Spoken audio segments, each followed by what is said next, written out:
Welcome to Ask an Atheist, a live educational call-in show dedicated to atheism, skeptical inquiry, and the separation of church and state.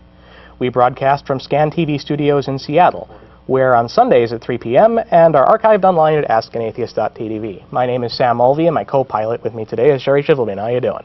Very good, Sam. It's a pleasure to be here today. Awesome. Things going on pretty well? Pretty good. Yeah, well, down in the South Sound, we've had the Jehovah's Witnesses in at the Dome, or as I like to call it, the Joe Hoedown, and it gave me a little bit of a reason why I do this show and why I'm here, and now I'm in a good mood and I'm ready to work. And we've got some announcements. First off, we have an internet presence. Well, we're building an internet presence, and we'd like to point that out. We've got our website at askanatheist.tv, and there will be news, places where the show is uploaded. Anything we do on the internet is going to be on that website.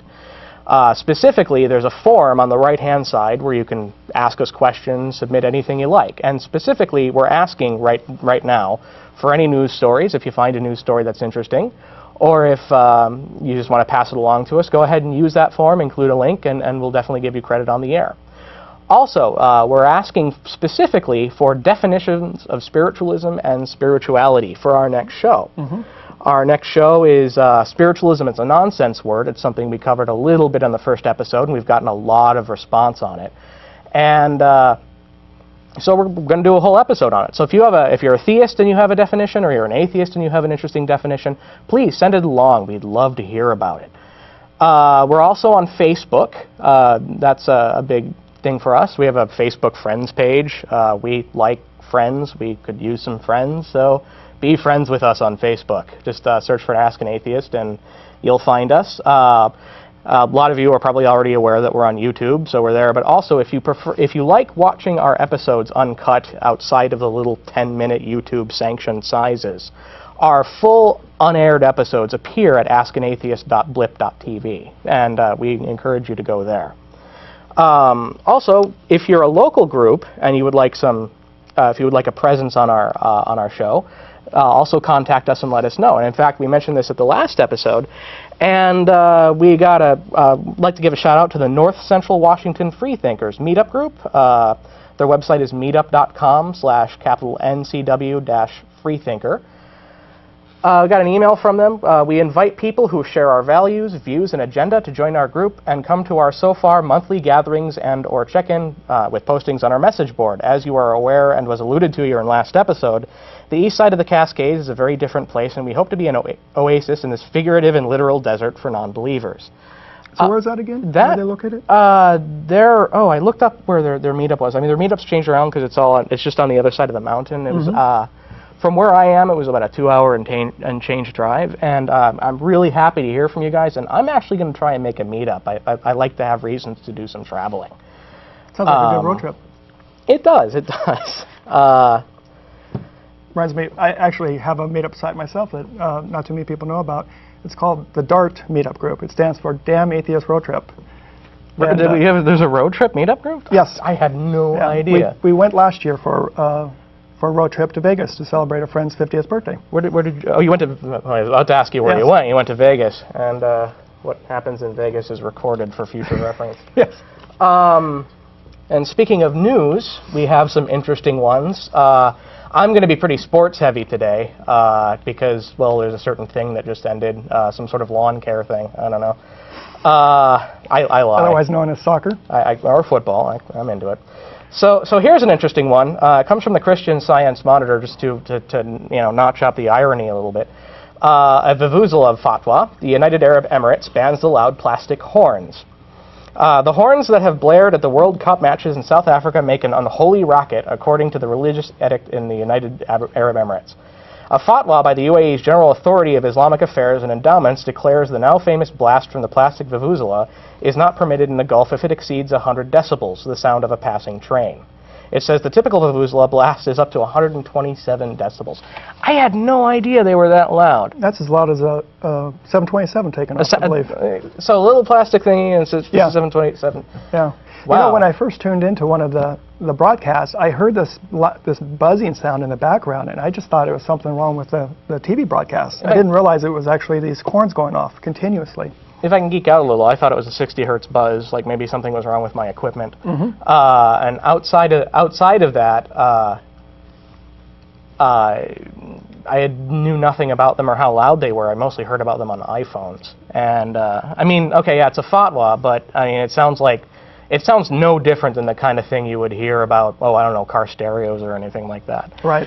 I mean, you've got kind of a big deal yourself there, don't you? I mean, oh, regarding this news item? Yeah.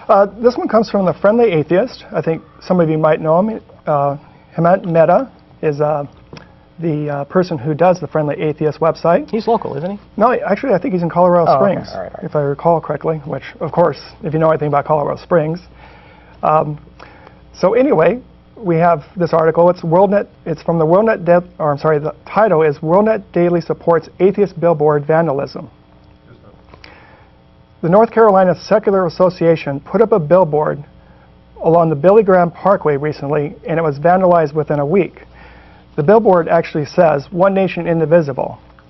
And someone has actually spray painted under that, "Under God." A little arrow and a... Yes. So the Institute for Creation Research had put out a message that essentially said that vandalism is wrong, but they can understand why someone would do it. While vandalism should not be condoned, these recent events shed light on what some Americans will do when they feel that their freedom of speech is threatened. And it goes on to say, now the WorldNet Daily isn't even trying to hide their joy about what happened. Here's what Chrissy Satterfield has to say in an article titled, My Kind of Vandals. Just when I start to believe there is no hope for our country, I get a little reminder from my God that all is not lost.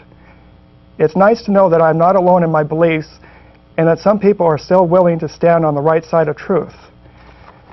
Never would I encourage vandalism, but in this case, I think I'll let it slide.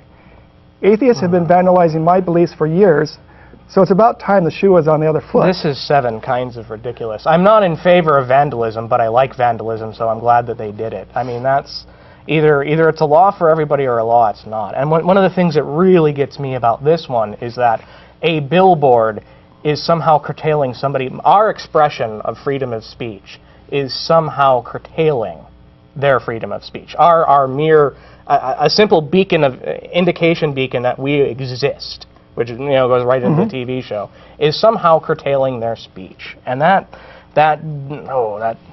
weird. I don't know. Well, in fact, she goes on to say, the best part of this whole situation, though, is that these secular billboards were part of a 4th of July project that placed similar ads in Greensboro, Raleigh, and a handful of other cities. And it totally backfired. They underestimated their demographic, and because the vandalism occurred days before the 4th, no one could service the billboards until after until after the holiday. It's the small victories in life that make it all worthwhile. It's kind of takes your breath away when you hear that. A little bit. I mean, for some people, we've just come to expect that. I mean, there's a lot of negative things we can say, a lot of words that I really wouldn't say on TV. That it just seems unfair. It's the thing. It's just like yesterday when we were talking about why we have a show. Just the fact that we're here, to them, is a problem. It curtails their rights and curtails their freedom of speech. We don't want you to not go to church. We don't want you to not be a religious. We don't want you to not go to temple. It's just we just want to let you guys know that we're here. You have another article? I did. Your story? Oh yeah, here we go. Like I said, pretty sports heavy today, and this one actually doesn't have anything to do with religion at all. What it does have to do is a little bit of superstition, and that is the German soccer fans or football fans want to grill the octopus that that predicted their defeat. And this is out of the Washington Post. Some Germans are calling for a public roasting of the Oracle octopus who correctly picked the winner for all 6 of their national soccer team's World Cup matches, including a bitter defeat to Spain on Wednesday. Paul, a 2-year-old